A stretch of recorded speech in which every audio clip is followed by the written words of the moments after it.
Hi everybody, I'm Shay. I will be joining the Confessions of a Gamer Girl podcast. I'm super excited.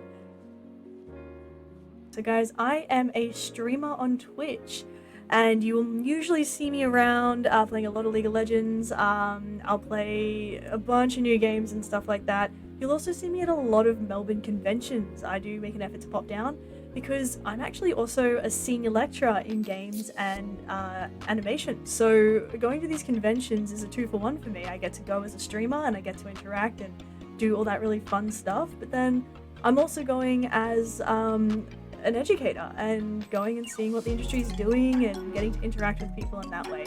So it's a bit good. And then on top of that, I'm a business owner. I started my own t-shirt company with a friend, and you might be thinking, Shay, how's that related? Well, the way I got the confidence to do that was actually through streaming and seeing how well my merch did and going, oh, I could do that with my real art, like with the stuff I make seriously. So through streaming, I have developed a confidence in myself that I might not have had otherwise. I had to rack my brain for this one, but I got it. My earliest gaming memory is playing a car game on PlayStation 1 with my uncle. So the aim of the game was to cause as much damage to your car and the environment as you could. I've asked around and I'm pretty sure it was called Burnout. And I was a little tomboy, alright? I was in the dirt playing with animals, or I'm drawing, or I'm doing something. And I remember my grandmother saying, oh no, she won't like that. So I loved it, and here we are. Whoops.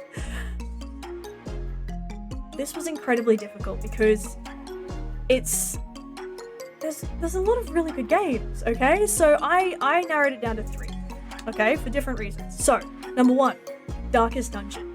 The mechanics in that, the art in that, the voice acting, and the overall vibe and feel of that game were just astounding. I think that it was so beautifully put together, and I loved it. And the difficulty level for a 2D game, loved it.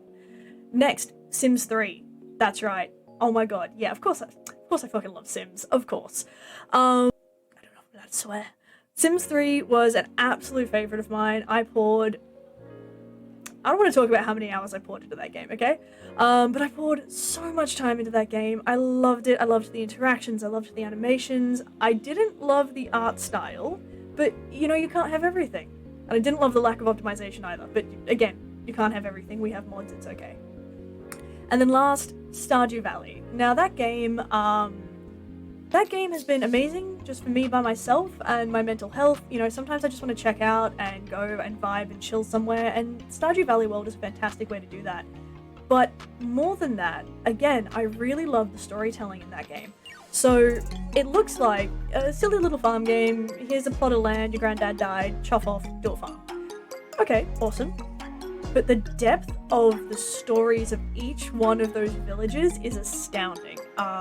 They come from all walks of life, and that game actually tackles quite a few more serious topics, and certainly not what you'd expect. Now, I don't know if I'd be her, I'm not sure, but Cassandra from Assassin's Creed Odyssey. Oh, actually. Oh my god. So I have this. It is my one and only gaming statue. It was actually a gift from a student, and I love it so much. So unfortunately, I do get very severe motion sickness, which means that I can't play first and third person games a majority of the time without getting very unwell. But I watched through the entirety of that game because I loved her character so much. I loved how she was designed, and it was amazing. But cheeky second answer, I'd be a sim. And you're going, sure, that's very generic. Why would you be a sim? Could you imagine buying a house for $20,000? Oh my god. Yeah, I'll just be a sim. I don't mind. I'll just be a basic ass sim. I can get some muscles, it's fine, don't worry about it. You know, it can mean a lot of things. Not all positive, but honestly, I was heavily discouraged from following my pathway into games, based on my gender. So eventually, I just did it anyway. I just went, you know what? I want to do this, and I keep returning to this, whether I mean to or not. So let's go. And from there, what happened was I got several degrees, I became a senior lecturer, I published a paper in games, and I'm now a streamer. So, yeah, it's a very clear lesson. Don't let people tell you what you can and can't do, or shouldn't do, because they don't know. You gotta find what you want to do. My goodness. Okay, so I'm looking forward to getting to know some other women in the games industry, but specifically the entertainment side of the games industry. So I'm quite familiar with local industry for developing games, but I want to know more about the people who bring entertainment. What got you into it? What was your story? What adventures have you had? Please come and tell me. I want to know. And honestly, I want to show people that you can do this too. This is not something magical that can only be achieved by the select few. If this is something you want to do, if you want to get into streaming or games in some fashion, in some way, you can do it. Don't let other people hold you back. So guys, I'm Shaye, and I cannot wait to bring you guys some exciting new content with Confessions of a Gamer Girl. And yeah, we'll see you there, guys. Bye!